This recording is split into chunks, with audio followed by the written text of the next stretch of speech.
tissues. Now let's see the last concept in adipogen. Please, how this, we have seen the fatty acid synthesis, how this fatty acids incorporated into this and deposited into liver, actually adipose tissue. This is adipose tissue. Significance of actually this signifies adipose tissue. This is liver. So what happens, you know, liver, from glucose only dihydroxyacetone phosphate synthesized, and this glycerol phosphate is synthesized.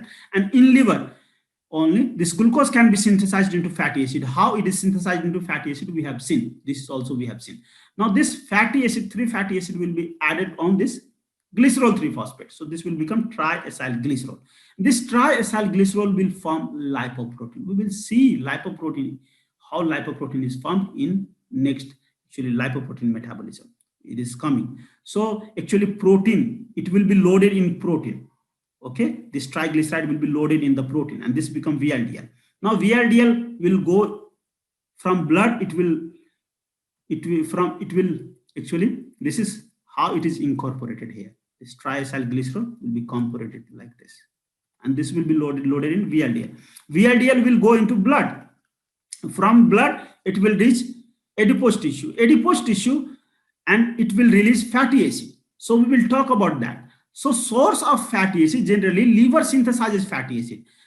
This adipose tissue does not have to synthesize, though it has capacity, but it does not synthesize fatty acid. Liver synthesizes fatty acid and transported fatty acid on the protein called VLDL, and this fatty acid goes here.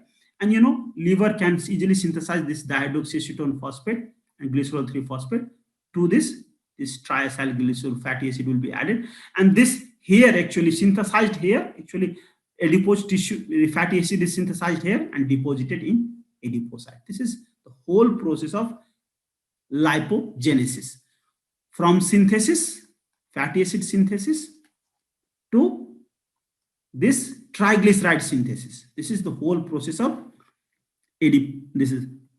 synthesis of fatty acid.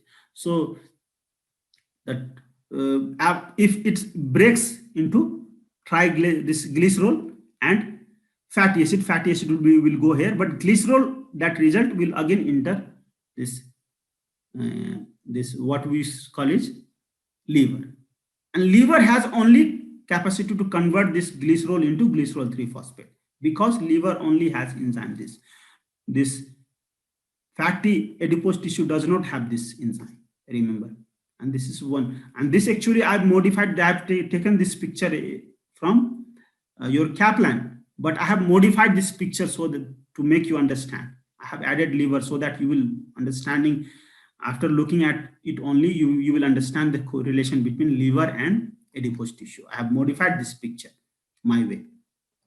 Okay, so you can see this is how, and the liver is also helping forming adipose. So glucose will convert into adipocyte. So we have completed our story of how adipose forms, and this is why by now you understand why palmitic acid is very high, stearic acid is very high, and oleic acid is very high, because our body can synthesize these 3, not other unsaturated fatty acids. Unsaturated fatty acids are very valuable, but it is required in a very limited quantity. If you take in very high quantity, omega-6 fatty acid, because it has got double bond, so any double bond are very active site for oxidative free radical generation. It will attack, oxygen will attack, and oxygen free radical will be generated.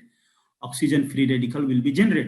that is why unsaturated fatty acid has to be taken in limited quantity, not in very high quantity.